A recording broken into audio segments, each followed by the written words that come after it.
മക്കൾസ് welcome back to Xylem learning. It's me JK. മക്കളെ, നമ്മുടെ Christmas എക്സാമിന് നമുക്ക് ഫിസിക്സിലെ 5ാമത്തെ ചാപ്റ്റർ ബൊയൻ ഫോഴ്സ് പ്ലവക്ഷമ ബലം എന്നുള്ള ചാപ്റ്ററിനകത്ത് വെറും 10 ചോദ്യങ്ങൾ നിങ്ങൾ നിർബന്ധമായിട്ട് പഠിക്കണം. ആ 10 ചോദ്യങ്ങൾ ഏതൊക്കെയെന്ന് നമുക്ക് എന്ത് ചെയ്യാം, ഇപ്പൊ ഡിസ്കസ് ചെയ്യാം. അപ്പൊ മാക്സിമം എല്ലാവരും ഞാൻ പറയുന്ന വാക്കുകളിലേക്ക് സ്ക്രീനിലേക്ക് മാത്രമായിരിക്കേണ്ട ശ്രദ്ധ ഞാൻ നിങ്ങളെല്ലാവരും ആവാഹിച്ചെടുക്കുകയാണ് മക്കളെ. അപ്പൊ നമുക്ക് ഈ ഒരു ക്രിസ്മസ് എക്സാം എന്ത് ചെയ്യുന്നു, പൊളിക്കണം. അപ്പൊ എല്ലാവർക്കും GPU ഗോഡ് ബ്ലസ് യു അങ്ങനെയൊക്കെ നമ്മൾ സമയം കളയുന്നില്ല.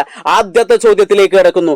100 ഗ്രാം ഭാരമുള്ള ഒരു വസ്തു, ഭാരം എന്നുള്ള മാസ് എന്നാണ് ഇവിടെ തന്നിട്ടുള്ളത്. അപ്പൊ നോക്കുക, 100 ഗ്രാം ഭാരമുള്ള ഒരു വസ്തു ഏത് ബീക്കറിൽ താഴ്ത്തുമ്പോഴാണ് ഏറ്റവും കുറഞ്ഞ ഭാരം അനുഭവപ്പെടുന്നതാണ് ചോദ്യം.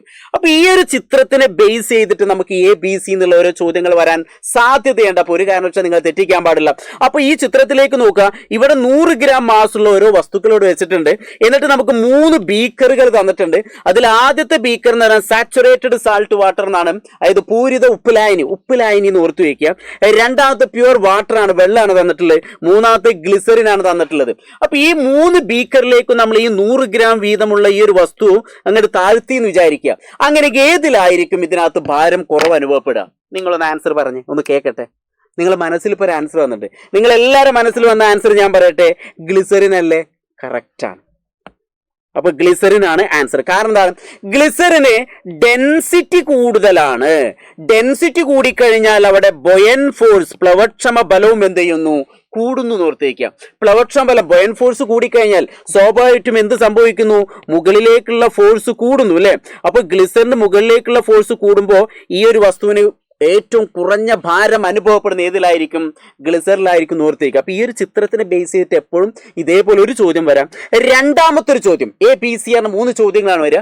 രണ്ടാമത്തെ ചോദ്യം, തന്നിരിക്കുന്ന ചിത്രത്തിൽ ഏത് ബീക്കറിലാണ് കൂടുതൽ പ്ലവക്ഷമ ബലം, ബൊയൻ ഫോഴ്സ് കൂടുതലായിട്ട് അനുഭവപ്പെടുന്ന എവിടെ ചോദിച്ചാൽ അതും ഏതാണ്, ഗ്ലിസറിൻ തന്നെയാണ്. കാരണം എന്താണ്, അതിന് ഡെൻസിറ്റി സാന്ദ്രത കൂടുതലാണ്. സാന്ദ്രത കൂടിക്കഴിഞ്ഞാൽ ബൊയൻ ഫോഴ്സ് കൂടുന്നു എന്ന് ഓർത്തു വെക്കുക. അങ്ങനെയെങ്കിൽ അതിനെ ബേസ് ുള്ള മൂന്നാമത്തെ ഒരു ചോദ്യം, പ്ലവക്ഷമ ബലത്തെ സ്വാധീനിക്കുന്ന ഘടകങ്ങൾ ഏതൊക്കെയാണ്? What are the factors that influence the buoyant force? Buoyant ഫോഴ്സിനെ സ്വാധീനിക്കുന്ന 2 ഘടകങ്ങൾ, ഒന്ന് സാന്ദ്രത ഡെൻസിറ്റിയാണ്, അടുത്തത് ഏതായിരിക്കും, വോളിയം വ്യാപ്തം. ഏതായിരിക്കും, വോളിയം വ്യാപ്തം. അപ്പൊ വ്യാപ്തം കൂടിക്കഴിഞ്ഞാൽ ബൊയൻ ഫോഴ്സ് കൂടുന്നു. ഡെൻസിറ്റി സാന്ദ്രത കൂടിക്കഴിഞ്ഞാലും പ്ലവക്ഷമ ബലം കൂടുന്നു. അപ്പൊ നമുക്ക് ആദ്യത്തെ ഒരു ചോദ്യം എന്ന് പറഞ്ഞാൽ ഈ ഒരു ചിത്രത്തിനെ ബേസ് ചെയ്തിട്ടുള്ള ABC എന്നുള്ള 3 ചോദ്യങ്ങളാണ്. ഇത് ക്ലിയർ ആയിരിക്കുന്നു ഞാൻ വിചാരിക്കുന്നു. ആർക്കൊരു കുഴപ്പം ബുദ്ധിമുട്ടും മനപ്രയാസം ഇല്ലല്ലോ. ഓക്കെ, അങ്ങനെയെങ്കിൽ രണ്ടാമത്തെ ചോദ്യത്തിലേക്ക് കിടക്കാം. ഇവിടെ ചോദ്യം എന്ന് പറഞ്ഞാൽ, വായുവിൽ 20 ന്യൂട്ടൺ ഭാരമുള്ള ഒരു വസ്തു വെള്ളത്തിൽ വെച്ചപ്പോൾ പൊങ്ങിക്കിടക്കുന്നു. കടലെ an object weighing 20 newton in air float എന്ത് ചെയ്യുന്നു, പൊങ്ങിക്കിടക്കുക. ഫ്ലോട്ട് ആണ് പൊങ്ങിക്കിടക്കുക. വെൻ പ്ലേസ്ഡ് ഇൻ വാട്ടർ, വെള്ളത്തിൽ വെച്ചപ്പോൾ എന്ത് ചെയ്യുന്നു, അത് പൊങ്ങിക്കിടക്കുന്നു. അങ്ങനെയെങ്കിൽ ഇതിനെ ബേസ് ചെയ്തിട്ടുള്ള 2 ചോദ്യങ്ങൾ ഏതൊക്കെയാണ്, A, B യും. ആദേശം ചെയ്ത ജലത്തിന്റെ ഭാരം, ഡിസ്പ്ലേസ് ചെയ്ത വെള്ളത്തിന്റെ ഭാരം കണ്ടെത്തുക. അടുത്ത് ഏതാണ്, പ്ലവനതത്വം പ്രസ്താവിക്കുക. അത് പ്രിൻസിപ്പിൾ ഓഫ് ഫ്ലോട്ടേഷൻ എന്താണെന്നുള്ള എഴുതുക. ഈ 2 ചോദ്യങ്ങളാണ്. അപ്പൊ നമുക്ക് അറിയാവുന്ന ഒരു കാര്യം, ഞാൻ ഇവിടെ ജസ്റ്റ് ഒരു പിക്ചർ ഇങ്ങനെ വരയ്ക്കട്ടെ. ഒരു ബീക്കർ എടുത്തു, ഇതിനകത്ത് ഞാൻ കുറച്ച് നിറയെ വെള്ളം എടുത്തു. ഒരു വസ്തു എന്ത് ചെയ്യുന്നു, ഇത് അവിടെ പൊങ്ങിക്കിടക്കുന്നു വിചാരിക്കുക. അപ്പൊ ഈ പൊങ്ങിക്കിടക്കുന്ന വസ്തുവിന്റെ ഭാരം എത്രയാണ്, 20 ന്യൂട്ടൺ ആണ്. വെള്ളത്തിൽ ഒരു വസ്തു വെക്കുന്ന സമയത്ത് കുറെ വെള്ളം പുറത്തേക്ക് കവിഞ്ഞൊഴുകും അല്ലെ. അപ്പൊ ഇവിടെ സ്വാഭാവികമായിട്ടും പുറത്തേക്ക് വെള്ളം കവിഞ്ഞൊഴുകും. ആ വെള്ളം ശേഖരിച്ചു കഴിഞ്ഞാൽ അതും എത്ര ന്യൂട്ടൺ ആയിരിക്കും, 20 ന്യൂട്ടൺ ആയിരിക്കും. അപ്പൊ ഓർത്തേക്കുക, ഒരു വസ്തുവിന്റെ വെയിറ്റ് എത്രയാണോ അതേ അളവിലുള്ള വെള്ളം പുറത്തേക്ക് ആദേശം ചെയ്യുന്നു, ഡിസ്പ്ലേസ് ചെയ്യുന്നെങ്കിൽ ആ വസ്തു പൊങ്ങിക്കിടക്കും. ഇപ്പൊ സിമ്പിൾ ആയിട്ടുള്ള ഒരു എക്സാമ്പിൾ ഞാൻ പറഞ്ഞാൽ, എന്റെ വെയിറ്റ് ഒരു 60 കിലോഗ്രാം ഉണ്ടെന്ന് വിചാരിക്കുക. ഞാൻ വെള്ളത്തിലേക്ക് ഇറങ്ങി, അപ്പൊ പുറത്തേക്ക് ഒഴുകുന്ന വെള്ളവും 60 കിലോഗ്രാം ഉണ്ടെങ്കിൽ ഞാൻ പൊങ്ങിക്കിടക്കും. നേരെ വെച്ച് ഒരു 50 കിലോഗ്രാം ഉള്ളെങ്കിൽ ഞാൻ താഴ്ന്നു പോകും. അപ്പൊ ഇവിടെ ചോദ്യത്തിൽ തന്നിട്ടുണ്ട്, എന്താണ് ചോദ്യം, വായുവിൽ 20 ന്യൂട്ടൺ ഭാരമുള്ള ഒരു വസ്തു വെള്ളത്തിൽ വെച്ചപ്പോൾ പൊങ്ങിക്കിടക്കുന്നു എന്ന് കേട്ടാൽ, ഫ്ലോട്ട് ചെയ്യുന്നു എന്ന് കേട്ടാൽ ഒരു കൺഫ്യൂഷൻ വേണ്ട. അതിന്റെ വെയിറ്റ് എത്രയാണോ അതേ അളവുള്ള വെള്ളം പുറത്തേക്ക് ഒഴുകുന്നു. അപ്പൊ ആദ്യത്തെ ചോദ്യത്തിന്റെ ആൻസർ നിങ്ങൾക്ക് കിട്ടി. ആദേശം ചെയ്ത ജലത്തിന്റെ ഭാരം എത്ര, അതും 20 ന്യൂട്ടൺ ആണ് അല്ലെ. What are the weight of displaced water, അതും 20 ന്യൂട്ടൺ ആണ്. അപ്പൊ ഈ ഒരു ചോദ്യത്തിൽ എപ്പോഴും അവിടെയുള്ള സംഖ്യകൾ ഇങ്ങനെ മാറുള്ളൂ. ഇതാ നോക്കി നോക്കൂ, ഇവിടെ 20 ന്യൂട്ടണിൽ ചിലപ്പോൾ പരീക്ഷയ്ക്ക് 30 ന്യൂട്ടൺ വരും, അല്ലെങ്കിൽ ഇവിടെ ഒരു 10 ന്യൂട്ടൺ വരും, അങ്ങനെ വ്യത്യസ്ത അളവുകളൊക്കെ ആയിരിക്കും തരിക. അപ്പോൾ ഓർത്ത് വയ്ക്കുക, ഒന്നുമില്ല, വായുള്ളൊരു വസ്തുവിൻ്റെ വെയിറ്റ് എത്രയാണോ അത് വെള്ളത്തിൽ വെച്ചപ്പോൾ അതേ അളവിലുള്ള വെള്ളം പുറത്തേക്ക് പോകുന്നുണ്ടെങ്കിൽ അത് പൊങ്ങിക്കിടക്കുന്നു എന്ന് ഓർത്ത് വയ്ക്കുക. അതാണ് ആദ്യത്തെ ചോദ്യം. രണ്ടാമത്തെ ചോദ്യം എന്ന് പറഞ്ഞാൽ പ്ലവന തത്വം. ഒരു വസ്തു പൊങ്ങിക്കിടക്കുക എന്ന് പറഞ്ഞത് പ്ലവന തത്വമാണ്, അത് പ്രസ്താവിക്കാനാണ് പറഞ്ഞിട്ടുള്ളത്. അപ്പോൾ state the principle of flotation എന്നുള്ളതാണ്, അത് ഞാനിവിടെ കൊടുത്തിട്ടുണ്ടെന്നാണ്. ഒരു വസ്തു ദ്രവത്തിൽ പൊങ്ങിക്കിടക്കുമ്പോൾ വസ്തുവിന്റെ ഭാരവും വസ്തു ആദേശം ചെയ്യുന്ന ദ്രവത്തിന്റെ ഭാരവും തുല്യമായിരിക്കും. ഇതാണ് പ്ലവന തത്വം. അത്രയുള്ളൂ, എല്ലാവരും വായിച്ചില്ലേ? When an object float on a fluid അല്ലെങ്കിൽ liquid, the weight of the object and weight of the fluid displaced are equal എന്ന് ഓർത്ത് വയ്ക്കുക. അപ്പോൾ നമ്മൾ ഈ ഒരു ചാപ്റ്ററിനകത്ത് ബൊയൻ ഫോഴ്സ്, പ്ലവക്ഷണ ബലം എന്നുള്ള ഈ ചാപ്റ്ററിനകത്ത് നിങ്ങൾ ബൊയൻസിയും അതേപോലെ തന്നെ പ്രിൻസിപ്പിൾ ഓഫ് ഫ്ലോട്ടേഷനും ആർക്കിമിഡീസ് പ്രിൻസിപ്പിളും പറ്റുമെങ്കിൽ ഈ മൂന്നെണ്ണത്തിന്റെ ഡയലോഗ് ഡെഫിനിഷൻ ഒന്ന് പഠിച്ചു വെക്കണം. നല്ലതാണ്, എപ്പോഴും വരാൻ ചാൻസ് ഉണ്ട്. അപ്പോൾ ഈ ഒരു ചോദ്യം സെറ്റാണെന്ന് ഞാൻ വിചാരിക്കുന്നു, ആർക്കൊരു കുഴപ്പമില്ല എന്ന് വിചാരിക്കുന്നു. അങ്ങനെയെങ്കിൽ അടുത്തൊരു കിഡിലോസ്കി ചോദ്യത്തിലേക്ക് കിടക്കാം. ഇംഗ്ലീഷ് മീഡിയം മലയാളം മീഡിയം ഇവിടെ ഉണ്ട് കേട്ടോ, രണ്ടും ഞാൻ സെറ്റ് ആക്കിയിട്ടുണ്ട്, ഒന്ന് വായിച്ചുതരാം. എ എന്ന വസ്തു വെള്ളത്തിൽ പൂർണ്ണമായും മുങ്ങിയപ്പോൾ, കണ്ടല്ലേ, നേരത്തെ ചോദ്യത്തിന് ബേസ് ഇട്ട് അതേ രൂപത്തിലുള്ള ചോദ്യം തന്നെയാണ്. എ എന്ന വസ്തു വെള്ളത്തിൽ പൂർണ്ണമായും മുങ്ങിയപ്പോൾ 80 ന്യൂട്ടൺ ബലം ആദേശം ചെയ്തു. വായുവിൽ എയുടെ അതേ ഭാരമുള്ള ബി എന്ന വസ്തു വെള്ളത്തിൽ പൂർണ്ണമായി മുങ്ങിയപ്പോൾ 50 ന്യൂട്ടൺ ബലം മാത്രമേ ആദേശം ചെയ്തുള്ളൂ. അപ്പൊ നമ്മൾ മനസ്സിലാക്കേണ്ടത്, ചോദ്യം ശരിക്കും നോക്കുക, ഞാൻ 2 ബീക്കർ ഇങ്ങനെ വരയ്ക്കാം, എന്നിട്ട് എന്ത് ചെയ്യുന്നു, ഇതിൽ വെള്ളം എടുക്കുന്നു വിചാരിക്കുക, എന്നിട്ട് ഞാൻ എന്ത് ചെയ്യുന്നു, ഇവിടെ എ എന്നൊരു വസ്തു, ഇത് എ, ഇവിടെ ബി എന്നൊരു വസ്തു ഒഴിച്ചു, ഇത് വെള്ളത്തിൽ ഇങ്ങനെ താഴ്ത്തി വയ്ക്കുന്നു. സ്വാഭാവികമായിട്ടും എന്ത് ചെയ്യുന്നു, പുറത്തേക്ക് കവിഞ്ഞൊഴുകുന്ന വെള്ളം എന്ന് പറഞ്ഞാൽ ഇവിടെ 80 ന്യൂട്ടൺ തന്നിട്ടുണ്ട്. ഇവിടെ വായുവിൽ എയുടെ അതേ ഭാരമുള്ള ബി എന്ന വസ്തു പുറത്തേക്ക് കവിഞ്ഞൊഴുകുമ്പോൾ 50 ന്യൂട്ടൺ ബലം അല്ലെങ്കിൽ വെള്ളം ഡിസ്പ്ലേസ് ചെയ്യുന്നു. ഇതാണ് ക്വസ്റ്റ്യൻ. മനസ്സിലായല്ലോ എന്താണ്? When an object is completely submerged in water, അല്ലേ, ഇറ്റ് ഡിസ്പ്ലേസസ് എത്രയാണ്, 80 ന്യൂട്ടൺ ഓഫ് വാട്ടർ, അല്ലേ. എ എന്ന വസ്തു വെള്ളത്തിൽ കംപ്ലീറ്റ് താഴ്ന്നപ്പോൾ 80 ന്യൂട്ടൺ ബലം പുറത്തേക്ക് ഡിസ്പ്ലേസ് ചെയ്തു, ആദേശം ചെയ്തു.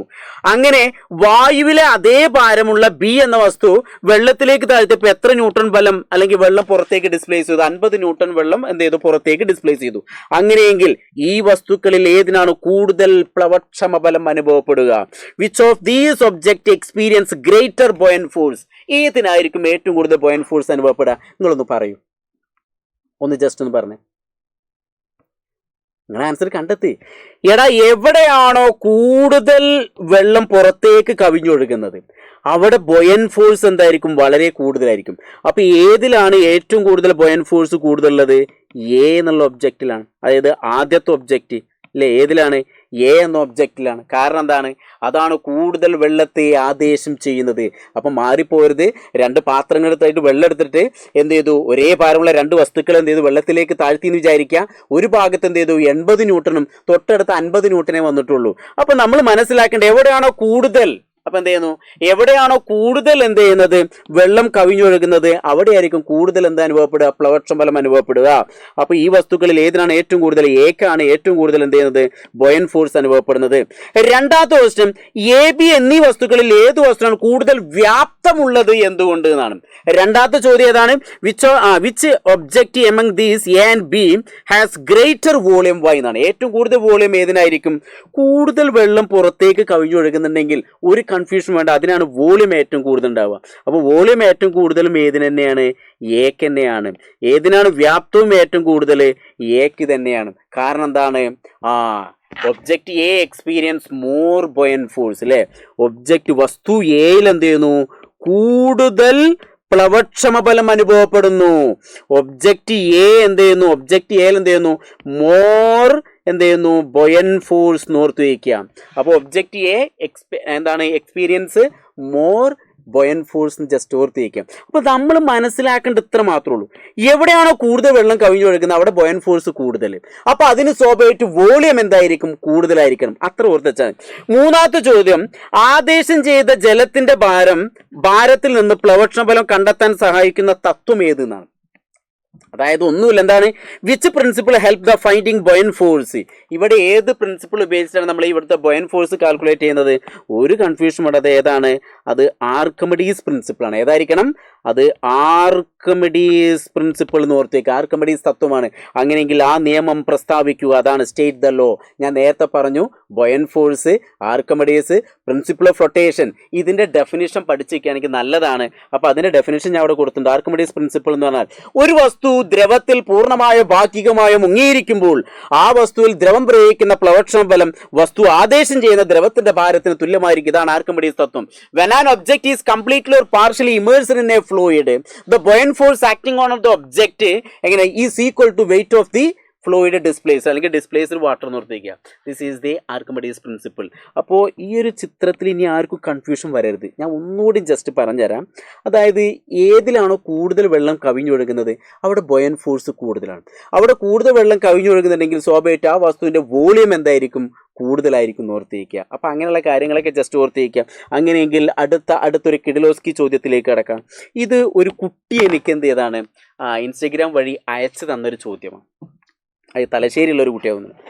ഇത് നല്ലൊരു ചോദ്യം, അതുകൊണ്ടാണ് ഞാൻ അതിനകത്ത് ഉൾപ്പെടുത്തി. ഇങ്ങനെ ഒരു ചോദ്യം വന്നാൽ നിങ്ങൾക്ക് തെറ്റിക്കാൻ പാടില്ല, അതിന് വേണ്ടിയിട്ട്. കാരണം volume of A body of mass 600 gram is 150 milliliter. പ്രത്യേകം ശ്രദ്ധിക്കണം, ഇവിടെയാണ് നിങ്ങൾ പ്രത്യേകം ശ്രദ്ധിക്കണം. എന്താണ് 600 gram മാസുള്ള ഒരു വസ്തുവിന്റെ വ്യാപ്തം?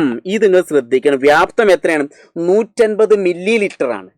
കണ്ടില്ലേ, വ്യാപ്തം വോളിയം എന്ന് പറഞ്ഞാൽ 150 milliliter ആണ് തന്നിട്ടുള്ളത്. അങ്ങനെയെങ്കിൽ ആദ്യത്തെ ചോദ്യം എന്താണ്? പൂർണ്ണമായും വെള്ളത്തിൽ മുങ്ങുമ്പോൾ, അതായത് ഈ 600 gram ഉള്ള ഒരു വസ്തു, ഈ 600 gram ഉള്ള ഒരു വസ്തു പൂർണ്ണമായും വെള്ളത്തിൽ മുങ്ങുന്ന സമയത്ത് എന്ത് ചെയ്യുന്നു? ആദേശം ചെയ്യുന്ന ജലത്തിന്റെ ഭാരം എന്താണെന്നുള്ളതാണ്. ഒരു വസ്തു പൂർണ്ണമായും വെള്ളത്തിൽ മുങ്ങുമ്പോൾ എന്ത് സംഭവിക്കുന്നു? ഇപ്പോൾ ഒരു എക്സാമ്പിൾ ഞാൻ ഒരു ചിത്രം വരയ്ക്കാം, നിങ്ങൾക്ക് പെട്ടെന്ന് മനസ്സിലാവും. ഒരു വസ്തു പൂർണ്ണമായിട്ടും വെള്ളത്തിൽ മുങ്ങിയെന്ന് വിചാരിക്കുക. അപ്പോൾ ഇത് എന്ന് പറഞ്ഞാൽ ഇതിന്റെ മാസ് നിങ്ങളെ തെറ്റിക്കാൻ വേണ്ടിയിട്ട് ഇവിടെ 600 gram എന്നൊക്കെ തന്നിട്ടുണ്ട്. പക്ഷെ പൂർണ്ണമായും വെള്ളത്തിൽ മുങ്ങിയ സമയത്ത് പുറത്തേക്ക് ഒഴുകുന്ന അല്ലെങ്കിൽ ഇതിന്റെ വോളിയം, ഇതിന്റെ വ്യാപ്തം എന്ന് പറഞ്ഞാൽ 150 milliliter തന്നിട്ടുണ്ട്. അപ്പോൾ ഒരു വസ്തു വെള്ളത്തിൽ കംപ്ലീറ്റ് താഴുന്ന സമയത്ത് എന്ത് സംഭവിക്കുന്നു? പുറത്തേക്ക് വെള്ളം കവിഞ്ഞൊഴുകും. അത് നമ്മൾ ശേഖരിച്ചു കഴിഞ്ഞാൽ അതിന്റെ അളവ് എത്ര ആയിരിക്കും? 150 milliliter ആയിരിക്കും. എത്ര ആയിരിക്കണം? 150 milliliter. അപ്പൊ നമ്മൾ മനസ്സിലാക്കേണ്ട എത്ര ഉള്ളൂ? അതായത് ഭാരം എത്രയും മാസ് എത്രയും കേട്ടോ, നമ്മൾ നോക്കുന്നില്ല. ഒരു വസ്തു എന്ത് ചെയ്തു? വെള്ളത്തിൽ പൂർണ്ണമായി താഴുന്നപ്പോൾ പുറത്തേക്ക് കവിഞ്ഞൊഴുകുന്ന വെള്ളത്തിന്റെ അളവ് എത്രയായിരിക്കും? ഇതിന്റെ വോളിയത്തിന് തുല്യമായിരിക്കും. അപ്പൊ ഇതിന്റെ വോളിയം വ്യാപ്തം എന്ന് പറഞ്ഞാൽ 150 milliliter തന്നിട്ടുണ്ട്. വ്യാപ്തം എത്രയാണ് തന്നിട്ടുള്ളത്? 150 milliliter തന്നിട്ടുണ്ട്. അപ്പോൾ പുറത്തേക്ക് ഒഴുകുന്ന വെള്ളത്തിന്റെ അളവ് എത്രയായിരിക്കും? 150 milliliter ആയിരിക്കും. പക്ഷെ നമ്മുടെ ചോദ്യം എന്താണ്? പൂർണ്ണമായും വെള്ളത്തിൽ താഴുമ്പോൾ ആദേശം ചെയ്യുന്ന ജലത്തിന്റെ ഭാരം കണ്ടില്ല. എന്താണ്? What is the weight of a displaced water by the body when it is fully immersed in water എന്നാണ്. അപ്പൊ അതിന്റെ വെയിറ്റ് ആണ് ചോദിക്കുന്നത്. അപ്പൊ 150 milliliter ആണ് നമുക്ക് തന്നിട്ടുള്ളത്. അപ്പൊ നമ്മൾ മനസ്സിലാക്കേണ്ട, നമ്മുടെ ടെക്സ്റ്റ് ബുക്കിൽ പോലും ഇല്ലാത്തൊരു കാര്യം ഞാൻ പറഞ്ഞുതരാം. അതായത് വെള്ളത്തിന്റെ ഡെൻസിറ്റി എന്ന് പറഞ്ഞാല്, നമ്മളെ ഇതൊന്ന് ജസ്റ്റ് ഓർത്തേക്ക് കേട്ടോ. വെള്ളത്തിന്റെ സാന്ദ്രത, വെള്ളത്തിന്റെ ഡെൻസിറ്റി എന്ന് പറഞ്ഞാല് 1 gram per liter, milliliter ആണ്. 1 gram per milliliter എന്ന് ഓർത്തേക്കുക. 1 gram per milliliter. ഇതൊന്ന് അറിഞ്ഞിരിക്കണമെന്നല്ല. സാധാരണ രീതിയിൽ ഏകദേശം ഡെൻസിറ്റി ഓഫ് വാട്ടർ, വെള്ളത്തിന്റെ സാന്ദ്രത പറഞ്ഞാൽ 1 gram per milliliter എന്നാണ്. എന്താണ്? 1 gram per milliliter എന്നാണ്. അപ്പൊ ഇവിടെ എത്ര വെള്ളം പുറത്തേക്ക് ഒഴുകും? 150 milliliter വെള്ളം പുറത്തേക്ക് ഒഴുകുന്നുണ്ട്. 150 milliliter വെള്ളം പുറത്തേക്ക് പോവാന്ന് പറഞ്ഞാല് ഉദ്ദേശിക്കുന്നത് ശരിക്കും എന്താണ്? ഈ 150 milliliter എന്ന് പറഞ്ഞാൽ ഈ 150 ഗ്രാമിന് ഈക്വലാണ്. 150 milliliter എന്ന് പറഞ്ഞാൽ 150 ഗ്രാമിന് ഈക്വലാണ്. ശരിക്കും അത് കണ്ടെത്താൻ വേണ്ടി നമുക്ക് എന്ത് ചെയ്യാം? ഇങ്ങനെയൊക്കെ വേണമെങ്കിൽ ചെയ്യാം. അതായത് density is equal to mass by volume. Density is equal mass by volume. അപ്പോൾ നമുക്ക് മാസാണ് കാണേണ്ടത്. അപ്പോൾ ഇതിനെ നേരെ ഇങ്ങോട്ട് വിളിച്ചു ഡെൻസിറ്റി ഇൻറ്റു വോളിയം എന്ന് വരും. ഡെൻസിറ്റി എന്ന് പറഞ്ഞാൽ നമുക്ക് തന്നിട്ടുള്ളത് എത്രയാണ്? 1 gram per milliliter into volume എത്രയായിരുന്നു? 150 milliliter. അപ്പോൾ ഈ മില്ലിലിറ്റർ ക്യാൻസൽ ചെയ്തു. അപ്പോൾ 1 × 150 ഈസ് ഈക്വൽ ടു 150 gram. ഇങ്ങനൊന്നും ചെയ്യേണ്ട ആവശ്യമില്ല, ഞാൻ ജസ്റ്റ് ഒന്ന് പറഞ്ഞു എന്നുള്ളൂ. ഇങ്ങനൊന്നും ചെയ്യേണ്ട ആവശ്യമില്ല, ഞാൻ ജസ്റ്റ് ഒന്ന് വെറുതെ പറഞ്ഞു എന്നുള്ളൂ. അപ്പൊ നമ്മൾ മനസ്സിലാക്കേണ്ട മക്കൾ എത്ര ഉള്ളൂ? ഇത് മാത്രം നിങ്ങൾ ശ്രദ്ധിച്ചാൽ മതി. നിങ്ങൾ എല്ലാവരും ശ്രദ്ധിച്ചോളൂ. എന്താണ് ക്വസ്റ്റ്യൻ ആണെന്ന് പറഞ്ഞാൽ 600 gram മാസുള്ള ഒരു വസ്തു ആ വസ്തു വെള്ളത്തിൽ താഴുമ്പോൾ അതിന്റെ വ്യാപ്തം എത്രയാണ്? 150 മില്ലി ലിറ്റർ ആണ്. 600 ഗ്രാം മാസുള്ള ഒരു വസ്തുവിന്റെ വ്യാപ്തം എത്രയാണ്? 150 മില്ലി ലിറ്റർ ആണ്. 150 മില്ലി ലിറ്റർ എന്ന് പറഞ്ഞാൽ അത് വെള്ളത്തിലേക്ക് താഴുമ്പോൾ പുറത്തേക്ക് ഒഴുകുന്ന വെള്ളത്തിന്റെ അളവ് 150 മില്ലി ലിറ്റർ ആണ്. അതിനെ നമ്മൾ എന്ത് ചെയ്യാണ്? അതിന്റെ ഭാരത്തിലേക്ക് മാറ്റുന്ന സമയത്ത്, ഗ്രാമിലേക്ക് മാറ്റുന്ന സമയത്ത് ഈ 150 മില്ലി ലിറ്റർ എന്തായിട്ട് പരിഗണിക്കാം? നമുക്ക് 150 ഗ്രാം ആയിട്ട് പരിഗണിക്കാം. ശരിക്കും അത് കിട്ടുന്നത് എങ്ങനെയാണ്? ദാ ഇങ്ങനെയൊക്കെ വെച്ച് ചെയ്യണം. അപ്പൊ നിങ്ങൾ ഇങ്ങനൊന്നും ചെയ്യാൻ നിൽക്കേണ്ട, നിങ്ങൾ ഡയറക്റ്റ് ആയിട്ട് ഒറ്റയടിക്ക് പറയാം വെള്ളത്തിന്റെ സാന്ദ്രത ഏകദേശം 1 ഗ്രാം പെർ മില്ലി ലിറ്റർ ആണ്. അപ്പൊ 150 മില്ലി ലിറ്റർ എന്ന് പറഞ്ഞാൽ 150 ഗ്രാം ആയിട്ട് എടുക്കാം. അങ്ങനെയെങ്കിൽ നമുക്ക് കണ്ടെത്തേണ്ടതാണ് പുറത്തേക്ക് ഒഴുകുന്ന വെള്ളത്തിന്റെ ഭാരം കണ്ടെത്തണം. ഭാരം കണ്ടെത്താൻ നമുക്ക് എന്ത് ഇക്വേഷൻ? W = mg ഉപയോഗിക്കാം. മാസ് എന്ന് പറഞ്ഞാൽ നമുക്ക് എത്രയാണ്? 150 ഗ്രാം. ഈ 150 ഗ്രാമിനെ നമ്മൾ കിലോഗ്രാമിലേക്ക് മാറ്റാൻ 1000 കൊണ്ട് ഹരിക്കുക. 1000 കൊണ്ട് ഹരിക്കാൻ പോയിന്റ് കൊടുത്താൽ മതി അല്ലേ? 0.150 ഇൻറ്റു ജി എന്ന് പറഞ്ഞാൽ 9.8 എന്നാണ്. അപ്പൊ 0.150 ഇൻറ്റു ജിയുടെ വാല്യൂ എന്ന് പറഞ്ഞാൽ 9.8. അത് ഗുണിച്ച് കഴിഞ്ഞാൽ നമുക്ക് കിട്ടുന്നത് 1.47. അത്രയും ന്യൂട്ടൺ ആണ്. അപ്പോൾ 1.47 ന്യൂട്ടൺ. അപ്പോൾ എന്താ സംഭവിക്കുന്നത്? പുറത്തേക്ക് ഒഴുകുന്ന വെള്ളത്തിന്റെ വെയിറ്റ് എത്രയെന്ന് ചോദിച്ചാൽ 1.47 ന്യൂട്ടൺ. അങ്ങേക്ക് രണ്ടാമത്, what is the ബോയൻ force experienced? പുറത്തേക്ക് ഒഴുകുന്ന വെള്ളത്തിന്റെ അളവ് എത്രയാണോ അതന്നെയായിരിക്കും ബോയൻ ഫോഴ്സും വരുന്നത്. ഒന്നുമില്ല, പൂർണ്ണമായി വെള്ളത്തിൽ മുങ്ങുമ്പോൾ ആദേശം ചെയ്ത ജലത്തിന്റെ ഭാരം എന്ന് പറഞ്ഞാൽ നമുക്ക് 150 ഗ്രാം ആണ് കിട്ടിയിരുന്നത്. ആ 150 ഗ്രാമിനെ നമ്മൾ എന്ത് ചെയ്യുന്നു? കിലോഗ്രാമിലേക്ക് മാറ്റി എന്ത് ചെയ്യുന്നു? W = mg എന്നുള്ള ഇക്വേഷൻ വെച്ച് ചെയ്യുമ്പോൾ നമുക്ക് ആൻസർ 1.47 ന്യൂട്ടൺ എന്ന് കിട്ടി. ഞാൻ അപ്പുറത്ത് ചെയ്തിട്ടുണ്ട്. അനുഭവപ്പെട്ട പ്ലവക്ഷ ബലം എന്താണ്? പ്ലവക്ഷ ബലം എത്രയായിരിക്കും? 1.47 തന്നെയായിരിക്കും. അപ്പൊ ഇങ്ങനത്തെ ഒരു ചോദ്യം വന്നാൽ നിങ്ങൾ മനസ്സിലാക്കേണ്ടത് ഇത്ര ഉള്ളൂ മക്കളെ. ഞാൻ ഒന്നുകൂടി പറയട്ടെ, ഇത് ചിലപ്പോൾ ആദ്യമായിട്ട് കേൾക്കുന്ന കുട്ടികൾക്ക് ആകെ കൺഫ്യൂഷൻ ആയിട്ടുണ്ടാവും. അപ്പോൾ കൺഫ്യൂഷൻ വരരുത്. ഒന്നുകൂടി എന്ത് ചെയ്യുക, പോസ് ചെയ്തിട്ട് നിങ്ങളൊന്ന് കേൾക്കുക. ഒരു 600 ഗ്രാം മാസുള്ള ഒരു വസ്തു വെള്ളത്തിലേക്ക് താഴ്ത്തുന്ന സമയത്ത് ഈ 600 ഗ്രാമുള്ള വസ്തുവിന്റെ വോളിയം, വ്യാപ്തം എന്ന് പറഞ്ഞാൽ 150 മില്ലിയാണ്. അപ്പോൾ സ്വാഭാവികമായിട്ടും കംപ്ലീറ്റ് താഴ്ന്നു കഴിഞ്ഞാൽ പുറത്തേക്ക് ഒഴുകുന്ന വെള്ളം എന്ന് പറഞ്ഞാൽ അതിന്റെ വോളിയത്തിന് ഈക്വൽ ആയിരിക്കും. അപ്പോൾ അത് എത്രയായിരിക്കും? 150 മില്ലി. അപ്പോൾ ഈ 150 മില്ലി ലിറ്റർ എന്ന് പറഞ്ഞാൽ നമുക്ക് 150 ഗ്രാം ആയിട്ട് എടുക്കാം. കാരണം എന്താണ്? വെള്ളത്തിന്റെ ഏകദേശ സാന്ദ്രത പറഞ്ഞാൽ 1 ഗ്രാം പെർ മില്ലി ലിറ്റർ ആണ്. അപ്പോൾ 1 ഗ്രാം പെർ മില്ലി ലിറ്റർ, ഇവിടെ 150 മില്ലി ലിറ്റർ. അപ്പോൾ അത് നമുക്ക് 150 ഗ്രാം ആയിട്ട് എടുക്കാം. അത്രേ ഉള്ളൂ. ഇനി വേണമെങ്കിൽ നമുക്ക് ഈ ഇക്വേഷനൊക്കെ വെച്ചിട്ട് ഇങ്ങനെ ചെയ്യാം. ഇതിൻ്റെ ഒന്നും ആവശ്യമില്ല. അപ്പൊ ഇങ്ങനെ കിട്ടിക്കഴിഞ്ഞാൽ അപ്പോൾ നമുക്ക് എന്ത് കിട്ടി? മാസ് നമുക്ക് എത്രയുണ്ട്? 150 ഗ്രാം കിട്ടി. മാസ് 150 ഗ്രാം കിട്ടിക്കഴിഞ്ഞാൽ നമുക്ക് വെയിറ്റ് ആണ് കാണണ്ടേ. വെയിറ്റ് കാണാൻ ഇക്വേഷൻ W = mg അല്ലേ? ഭാരം കണ്ടെത്താൻ mg. മാസ് എന്ന് പറഞ്ഞാൽ നമുക്ക് എത്രയായിട്ട്? 150 നമ്മൾ കിലോഗ്രാമിലേക്ക് മാറ്റുമ്പോൾ 1000 കൊണ്ട് ഹരിക്കുക. അപ്പോൾ 0.150 ഇൻറ്റു 9.8. ഇത് നിങ്ങൾ ഗുണിച്ച് നോക്കണം കേട്ടോ. അതായത് ആൻസർ 1.47 ന്യൂട്ടൺ എന്നാണ് വരുന്നത്. അപ്പോൾ ഇതാണ്. അപ്പോൾ ഇതൊരു കുട്ടി അയച്ചെന്ന ചോദ്യമാണ്. ഇതാകെ കൺഫ്യൂഷൻ വരുന്നത് ഏത് മാത്രമാണ്? 150. കുട്ടിക്ക് ഐഡിയ എത്ര ഉണ്ട് എന്ന് മാത്രമേ മനസ്സിലാക്കേണ്ടുള്ളൂ. ഒരു വസ്തു വെള്ളത്തിൽ താഴുന്ന സമയത്ത് ഇതിൻ്റെ വോളിയം എത്രയാണോ അതേ അളവുള്ള വെള്ളം പുറത്തേക്ക് ഒഴുകും. അപ്പോൾ അതും 150 മില്ലി ലിറ്റർ, ഇതും 150 മില്ലി ലിറ്റർ. ആ മില്ലി ലിറ്ററിനെ നമ്മൾ എന്ത് ചെയ്യാം? ഗ്രാമിലേക്ക് കൺവേർട്ട് ചെയ്യുന്നു. അപ്പോൾ നമുക്ക് 150 ഗ്രാമായി. അതിനെ നമ്മൾ എന്ത് ചെയ്യുന്നു? വെയിറ്റിലേക്ക് കൺവേർട്ട് ചെയ്യുന്നു. W = mg ചെയ്ത് 1.47 കിട്ടി. അപ്പോൾ നമുക്ക് ഈ രണ്ട് ചോദ്യത്തിന്റെ ആൻസറും ഒന്ന് തന്നെയാണ് വരുന്നത്. ഓക്കെ, അങ്ങനെയെങ്കിൽ നമുക്ക് അടുത്ത ചോദ്യത്തിലേക്ക് കിടക്കാം. അടുത്തൊരു കിഡിലോസ്കി ചോദ്യം എന്ന് പറഞ്ഞാൽ നമുക്ക് ഇവിടെ 3 ബീക്കറുകൾ അല്ലെങ്കിൽ 3 പാത്രങ്ങൾ തന്നിട്ടുണ്ട്. എന്നിട്ട് അതിനകത്ത് ഹൈഡ്രോമീറ്റർ വെക്കുമ്പോൾ അതിന്റെ റീഡിങ് ഇങ്ങനെ കൊടുത്തിട്ടുണ്ട്. അപ്പോൾ ആദ്യത്തെ ചോദ്യം, അപ്പോൾ ഇത് ഹൈഡ്രോമീറ്റർ എന്ന് പറഞ്ഞാൽ റിലേറ്റീവ് ഡെൻസിറ്റി, ജലത്തിന്റെ ആപേക്ഷിക സാന്ദ്രത അളക്കാൻ ഉപയോഗിക്കുന്ന ഉപകരണം ഏത് വെച്ചാൽ റിലേറ്റീവ് ഡെൻസിറ്റി മെഷർ ഉപകരണം ഏത് വെച്ചാൽ ഹൈഡ്രോമീറ്റർ എന്ന് ഓർത്ത് വെക്കുക. പാലിന്റെ പരിശുദ്ധി അളക്കാൻ നമ്മൾ സാധാരണ ലാക്ടോമീറ്റർ ഉപയോഗിക്കുന്നു. അപ്പൊ ഇവിടെ ഒന്നാമത്തെ ചിത്രത്തെ ബേസ് ആയിട്ടുള്ള ഒരു ചോദ്യമാണ്. എന്താണ്? ഒന്നാമത്തെ ചിത്രത്തിൽ ഹൈഡ്രോമീറ്റർ വെള്ളത്തിൽ വയ്ക്കുമ്പോൾ അതിന്റെ റീഡിംഗ് എത്ര? ഒരു കൺഫ്യൂഷൻ വേണ്ട. അതിലേക്ക് നോക്കിക്കഴിഞ്ഞാൽ 1 എന്ന് കിട്ടിയിട്ടുണ്ട്. അപ്പൊ റീഡിംഗ് എത്രയായിരിക്കും? 1 എന്ന് കിട്ടിയിട്ടുണ്ട്. അപ്പൊ വെള്ളത്തിൽ വെച്ചാൽ ഹൈഡ്രോമീറ്റർ റീഡിംഗ് 1 ആയിരിക്കും. ഇനി മുകളിലേക്ക് പോകുന്നതോറും റീഡിംഗ് കുറയും. താഴത്തേക്കാണ് വരുന്നതെങ്കിൽ റീഡിംഗ് കൂടുന്നു ഓർത്ത് വയ്ക്കുക. അങ്ങനെയെങ്കിൽ രണ്ടാമത്തെ ചിത്രത്തിന്റെ ബേസ് ആയിട്ടുള്ള ചോദ്യം എന്ന് പറഞ്ഞാൽ രണ്ടാമത്തെ ചിത്രത്തിൽ ഹൈഡ്രോമീറ്റർ ഉപ്പുവെള്ളത്തിൽ വെക്കുമ്പോൾ അതിന്റെ റീഡിംഗ് എത്രയായിരിക്കും? ഉപ്പുവെള്ളത്തിൽ വെക്കുമ്പോൾ എന്ന് പറഞ്ഞാൽ മുകളിലേക്ക് പോകുന്നതോറും എന്ത് ചെയ്യുന്നു? റീഡിംഗ് എന്ത് ചെയ്യുന്നു? കൂടുന്നു. മുകളിലേക്ക് തന്നെ ഇപ്പൊ നോക്കുക, ഇങ്ങനെ വന്ന് ഇവിടെയാണ് റീഡിംഗ് ആണ്. അപ്പൊ ഇങ്ങോട്ട് താഴത്തേക്കാണ്. അപ്പൊ ഇവിടെ താഴത്തേക്ക് വരുമ്പോൾ റീഡിംഗ് എന്ത് ചെയ്യുന്നു? 1നേക്കാൾ കൂടുതൽ നോർത്തേക്ക്. ഇവിടെ റീഡിംഗ് എങ്ങനെയായിരിക്കും? 1നേക്കാൾ കൂടുതൽ നോർത്ത് വയ്ക്കുക. കാരണം ഇത് ഉപ്പുവെള്ളമാണ്, ഇത് സാധാ വെള്ളമാണ്, ജലം. അപ്പോൾ ഉപ്പുവെള്ളത്തിന് ഡെൻസിറ്റി കൂടുതലാണ്, അപ്പോൾ ബൊയൻസി കൂടുന്നു. അതുകൊണ്ട് നമ്മൾ ഈ ഹൈഡ്രോമീറ്റർ എന്ത് ചെയ്ത് മുകളിലേക്ക് പൊങ്ങുന്നു. അപ്പോൾ ഒന്നിനേക്കാൾ കൂടുതലുള്ള ഒരു സംഖ്യ ആയിരിക്കും കിട്ടുക. ഇനി മൂന്നാമത്തെ ചിത്രത്തെ ബേസ് ചെയ്തിട്ട് മൂന്നാമത്തെ ചിത്രം ഹൈഡ്രോമീറ്റർ മണ്ണെണ്ണയിൽ വെക്കുമ്പോൾ, അപ്പോൾ മൂന്നാമത്തെ ചിത്രം എന്ന് പറഞ്ഞാൽ കെറോസിനാണ് നമുക്ക് തന്നിട്ടുള്ളത്. ആ കെറോസിന് ഡെൻസിറ്റി വളരെ കുറവാണ്. ഡെൻസിറ്റി കുറയുമ്പോൾ സ്വാഭാവികമായിട്ട് എന്ത് ചെയ്യുന്നു, ഈ ഹൈഡ്രോമീറ്റർ വെള്ളത്തിലേക്ക് ആ കെറോസിനിലേക്ക് താഴുന്നു. അപ്പോൾ താഴുമ്പോൾ ഇവിടെയാണ് റീഡിങ് വരുന്നത്. അതായത് ഈ ഹൈഡ്രോമീറ്ററിന്റെ മുകളിലേക്ക് പോകുന്നതോറും റീഡിങ് കുറയുക ചെയ്യാം. അപ്പോൾ ഒന്നിനേക്കാൾ കുറവായിരിക്കും. ഇവിടെ എന്തായിരിക്കും, ഒന്നിനേക്കാൾ കുറവായിരിക്കും. ഒന്നിനേക്കാൾ കുറവ് എന്ന് ഓർത്തിരിക്കുക, ഒന്നിനേക്കാൾ കുറവ് എന്ന് ഓർത്തിരിക്കുക. അതാണ് നിങ്ങൾ മനസ്സിലാക്കേണ്ടത്. അതായത് ഞാൻ ജസ്റ്റ് ഒന്ന് പറഞ്ഞുതരാം. സാധാ വെള്ളത്തിനാണെങ്കിൽ അതിൻ്റെ റിലേറ്റീവ് ഡെൻസിറ്റി 1 ആണ് വരിക. അപ്പോൾ ഇതാ കറക്റ്റ് ഇങ്ങനെ വരുന്നു. ഉപ്പുവെള്ളത്തിലാകുമ്പോൾ അതിൻ്റെ റിലേറ്റീവ് ഡെൻസിറ്റി 1.02, ഒന്നിനേക്കാൾ കൂടി. അപ്പോൾ ഉള്ളത് മുകളിലേക്ക് ഇങ്ങനെ പൊങ്ങിയുന്നു. അപ്പോൾ സലൈൻ വാട്ടറിൽ ഒന്നിനേക്കാൾ കൂടുതലായിരിക്കും. ഇനി കെറോസിനാകുമ്പോൾ ഡെൻസിറ്റി വളരെ കുറവ്, അപ്പോൾ 0.81 ആണ് തന്നിട്ടുള്ളത്. അപ്പോൾ ഒന്നിനേക്കാൾ കുറവായിരിക്കും. അപ്പോൾ ഈ ഒരു കാര്യം ജസ്റ്റ് എന്ത് ചെയ്യാം, നിങ്ങളൊന്ന് നോട്ട് ചെയ്ത് വെക്കുക. ഇമ്പോർട്ടൻ്റ് ആണ്. ഈ ചിത്രത്തിന് ബേസ് ചെയ്തിട്ട് ചോദ്യം വരാം. ഇനി രണ്ട് ചിത്രങ്ങളെ അടുപ്പിച്ച് തന്നിട്ട് ഒരുമിച്ച് തന്നിട്ട് ഈ എ എന്നുള്ള ഉപകരണം ബി എന്ന ഉപകരണം എന്താണെന്ന് ഓർത്ത് വയ്ക്കുക, അല്ലെങ്കിൽ അതിന് ബേസ് ചെയ്ത് ചോദ്യം വരും. അപ്പോൾ എ എന്ന ഉപകരണം എന്ന് പറഞ്ഞാൽ ഹൈഡ്രോമീറ്റർ ആണ്, ബി എന്ന് പറഞ്ഞാൽ അത് ലാക്ടോമീറ്റർ ആണെന്ന് ഓർത്ത് വയ്ക്കുക. ഇതിനെ ബേസ് ചെയ്തിട്ടുള്ള ചോദ്യങ്ങൾ എന്ന് പറഞ്ഞാൽ ഒന്നാമത്തെ ചോദ്യം എന്ന് പറഞ്ഞാൽ എ ബി എന്നീ ഉപകരണങ്ങളുടെ പേര് എഴുതുക എന്നാണ് കൊടുത്തിട്ടുള്ളത്. എ ബി എന്നീ ഉപകരണങ്ങളുടെ പേര് എഴുതാൻ പറഞ്ഞാൽ write the name of device A and B. നമുക്കറിയാം എ എന്ന് പറഞ്ഞാൽ ഹൈഡ്രോമീറ്റർ ആണ്, ബി എന്ന് പറഞ്ഞാൽ ലാക്ടോമീറ്റർ. അത്ര എഴുതാനുള്ളൂ. രണ്ടാമത്തെ ചോദ്യം ഓരോ ഉപകരണത്തിന്റെ ഏതെങ്കിലും ഒരു ഉപയോഗം എഴുതുക.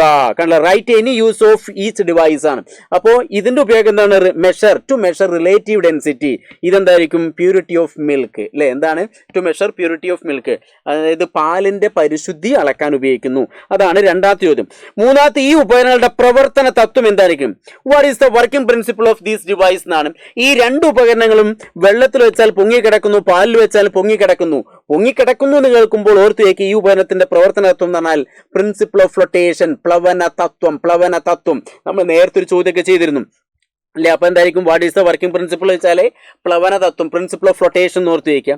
ഇനി ഉപ്പുവെള്ളത്തിന്റെ സാന്ദ്രത 1025 കിലോഗ്രാം പെർ മീറ്റർ ക്യൂബാണ്. അങ്ങനെയെങ്കിൽ ആപേക്ഷിക സാന്ദ്രത കണ്ടെത്തുക. The density of saline water നമുക്ക് ഇത്ര തന്നിട്ടുണ്ട്. Find the relative density. Relative density measure ചെയ്യാൻ പറഞ്ഞാൽ നമുക്കൊരു ഇക്വേഷൻ പഠിക്കണം. എന്താണ്, density of substance by density of water. Density of substance by density of water. ഇതാണ് നമ്മൾ ഇക്വേഷൻ. അതായത് ആപേക്ഷിക സാന്ദ്രത കണ്ടെത്താൻ പറഞ്ഞാൽ വസ്തുവിന്റെ സാന്ദ്രത ബൈ ജലത്തിന്റെ സാന്ദ്രത. വസ്തുവിന്റെ സാന്ദ്രത എന്ന് അവിടെ നമ്മൾ ഏത് ഉപയോഗിക്കണം, ഈ 1025. അപ്പോൾ 1025 ബൈ ജലത്തിന്റെ സാന്ദ്രത എപ്പോഴും 1000 ആയിരിക്കും. അപ്പോൾ 1025 1000 കൊണ്ട് ഹരിക്കാനാലും 3 സ്ഥാനം മാറ്റി കുത്തിട്ടാൽ മതി. അപ്പോൾ നമുക്ക് എത്ര കിട്ടി, 1 2 3. ഇവിടെ ഒരു പോയിന്റ് കൊടുക്കുക. അപ്പോൾ ആൻസർ എത്ര കിട്ടി, 1.025. വസ്തുവിന്റെ സാന്ദ്രത ഇവിടെ kilogram per metre cube by, ഇവിടെ താഴെ ജലത്തിന്റെ കിലോഗ്രാം പെർ മീറ്റർ ക്യൂബ്. ഇത് രണ്ടും വെട്ടിക്കളഞ്ഞാൽ ഇതിന് എന്തില്ല, യൂണിറ്റ് ഇല്ല.